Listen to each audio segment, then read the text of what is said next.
আচ্ছা দাদু, আপনি আর দিদিমা তো একে অপরকে ভালোবাসতেন সেই কলেজ জীবন থেকে, তাহলে এত পরে বিয়ে করলে কেন? হ্যাঁ কাকা বাবু, এত দেরিতে বিয়ে করলেন যে? তাহলে শোনো, তোমাদের কাকিমাকে প্রথম দেখি কলেজে। কেমন স্নিগ্ধ সুন্দর একটা মেয়ে, প্রজাপতির মতো একদিক থেকে ওদিকে ছুটে বেড়াচ্ছে। ওকে দেখেই আমার খুব ভালো লেগে যায়। কি রে, তুই কি পাগল হলি? এমন পাগলের মতন দৌড়াচ্ছিস কেন? আমার ইচ্ছা হচ্ছে তাই।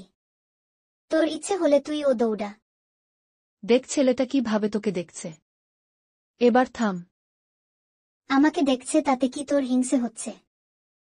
আমি কখন বললাম? তাহলে চুপ থাক। এই যে শুনছেন, আমাকে বলেছেন? আমি না আপনাকে ভালোবাসে ফেলেছি। আমিও। দিদিমা সেই সময় কলেজে পড়ত। আজ থেকে 4-0 বছর আগের কথা। সেই সময় দেশে ব্রিটিশ পিরিয়ড চলছে। খুব কম মেয়েরা তখন পড়াশোনা করত। যে সকল মেয়েরা পড়াশোনা করত তাদের মধ্যে একজন ছিলেন তোমাদের দিদা। তোমাদের দিদার চঞ্চলতা আমাকে মুগ্ধ করেছিল সেই সময়। একদিন সাহস করে তোমাদের দিদাকে ভালোবাসার কথা জানাই। All Indian are foolish. গাধা, এদের দ্বারা কিছু হবে না। এরা সারা জীবন বিলেতি সাহেবদের পাচ্ছেতে চলবে। এরা কুকুরের মতো আমাদের উচ্ছিষ্ট খেয়ে বেঁচে থাকবে। হি হি হি। একে তো ইংরেজ, তারপর আবার শিক্ষকের গায়ে হাত তুলেছি। ফলস্বরূপ কিছুদিন জেলে কাটাতে হয়। জেল থেকে বেরিয়ে চলে যাই অন্য শহরে।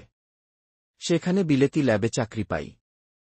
এদিকে ইংরেজদের অত্যাচার দেখে আমার মনে প্রতিশোধের আগুন জ্বলত। ঠিক সেই সময় পরিচয় হয় দুই বিপ্লবীদের সাথে। তারা আমায় বলে বোম বানাতে পারব কিনা। আমি বললাম খুব পারব।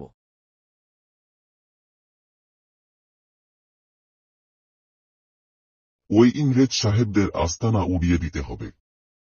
কি হে ভাইয়া, পারবে তো কাজটা করতে? খুব পারব।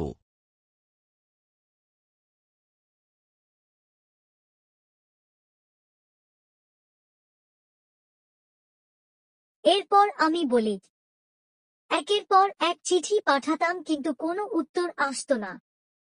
এভাবে আমার বয়স 30 বছর পেরিয়ে যায়। বাড়ি থেকে বিয়ের জন্য চাপ দিতে থাকে। আমি এই সেই বলে এড়িয়ে যাই। কেটে যায় আরো 10 বছর, আমার বয়স তখন 40। তোমাদের কাকা দাদু মারা গেছেন ভেবেই বিয়ে করে অন্য শহরে চলে যাই। আমার বিয়ের পর তোমাদের কাকু দাদু ছাড়া পান। আমার বিয়ের খবর শুনে উনি আমার বাড়ির সামনে এসে অনেক চিৎকার চেঁচামেচি করেন। আমার লেখা প্রতিটা চিঠি নষ্ট করে দেন। দাদা লীলা ভালো আছে? না ভাই, এক অ্যাক্সিডেন্টে ওর বর 2 সন্তান মারা গেছে। ইদানিং শরীর ও ভালো থাকে না ওর। দেখাশোনার কেউ নেই, তাই হাসপাতালের ভর্তি করে রাখি। কেমন আছো লীলা? আমি ভালো আছি। এখন ও আমার উপর রেগে আছো? এখনো রেগে আছো আমার উপর?